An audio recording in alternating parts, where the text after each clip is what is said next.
And it wasn't an easy fight. I mean, we had to give up some things. And as an environmentalist, it really, one of the toughest lessons I lost in the first years, I learned the beauties of June 30th in the state of Delaware, where anything can happen. And there was a back and forth in the legislature at the time, and there were some bills that they were debating whether or not they were going to run, and because there were some problems with the budget, they ran some additional bills. And in a matter of about 45 minutes, the bottle bill repeal was voted into the two houses almost unanimously, with the exception of about 7 or 8 members. And so at that point, we had a choice to make.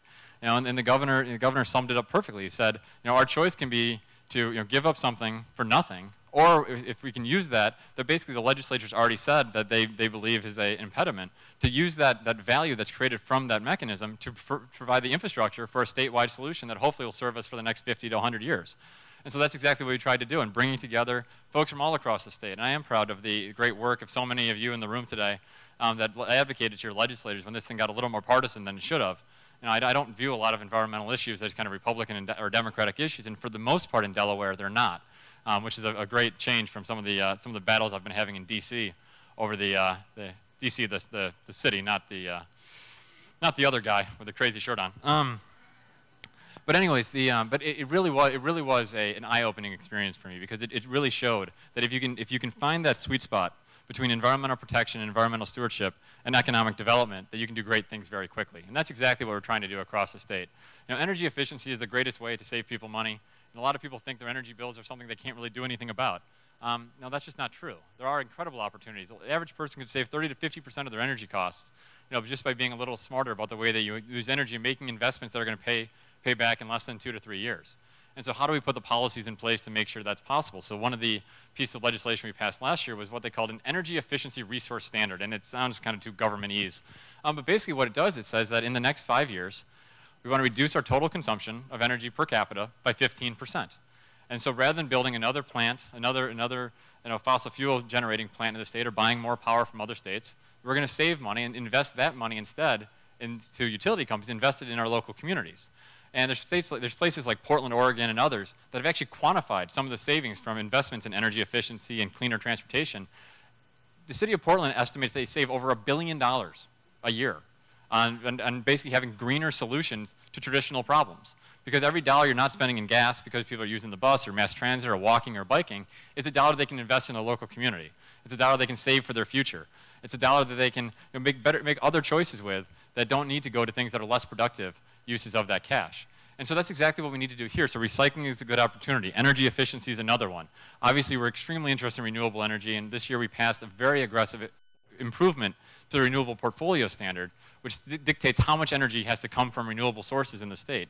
And so we increased that to 25% of the energy by 2025, which when combined with 15% of the energy coming from energy efficiency, about 40% of our energy will come from clean sources over the next 15 years, which would be as staggering as any state in the entire country.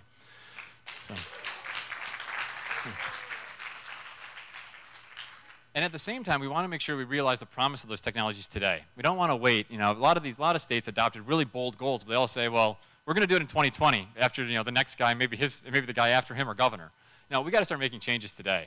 And so one of the things we did was we made the targets in the early years much more aggressive.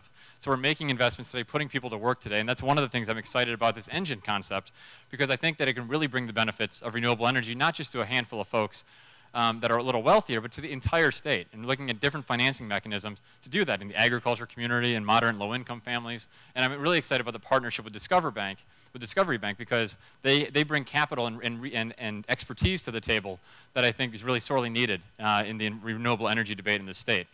Another incredible area of opportunities in cleaner transportation sources.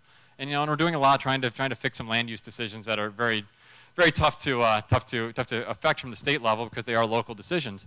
But we are trying to make sure we're investing more in transit and other opportunities to make sure that people have alternatives to just having to drive miles and miles between their place of work and their place of residence. And at the same time, we're trying to bring the companies here that actually have the potential to seize these market opportunities. And one of the first projects I worked on when I got here was trying to figure out what to do with the GM plant up in Wilmington and up in Boxwood. And it was really a heartbreaking situation. When the governor went in, you had 2,000 people that their entire economic future just kind of vanished before them when GM decided to close that plant as one of the plants they shut down nationwide as part of the restructuring. And so the governor pulled a group of us together and said, you know, well, what are the opportunities? And how do we find a company that has the potential to survive in the long term? So we're not having the same conversation 3 years from now, 10 years from now, 15 years from now. We're trying to find a company that is going to be able to survive in a low carbon, you know, kind of clean energy environment. And so, you know, there were companies like Hummer was interested in others, and we kind of, you know, said, no thanks, but no thanks. But there's a company called Fisker Automotive. It's an incredible, it's a plug-in hybrid electric vehicle company. The vehicle gets over 100 miles to the gallon. You know, but it also has a gas backup. So in case you're going longer distances, you don't need to plug in every so often until we figure out that infrastructure perfectly. And we were in competition with many other states. We were competing with Indiana and Alabama and Tennessee and Louisiana. And we didn't have as much money. You know, Governor Jindal was offering tons of money down in Louisiana trying to bring some jobs to New Orleans. There were other folks who tried to write big checks also. But the one thing that we were able to do better than anybody else was to bring together the whole Delaware team to basically make the case that we're the place that can get you up and running fastest, we're the place that can help you be most productive when you're in operation, and we're the place that best gets exactly what you're trying to do with your company. And it's really an incredible opportunity to work with, you know, Alan Levin, who's a Republican, and we love him for it nonetheless, and other folks, and you know, Senator Carper was involved, and Senator Kaufman, who does a fabulous job, both of them. Congressman Castle, who was one of the few Republicans that voted for the climate and energy bills that have been in the House, and he should be congratulated for that. County Executive Coons was at the table the entire time too, so it's hard to watch some of these folks, you know, running against each other because they all get it from their different offices. But what we were able to do is basically say, you know, if you come to Delaware, you know, we'll put some money on the table to make ourselves competitive, but we'll get you up running faster than anybody else. And that's the commitment we made, and the joke that Henrik Fisker, the CEO of Fisker, who named the company after himself, what he said to the media was that Governor Markell was able to bring his team together more quickly than he can take his family of 4 to dinner.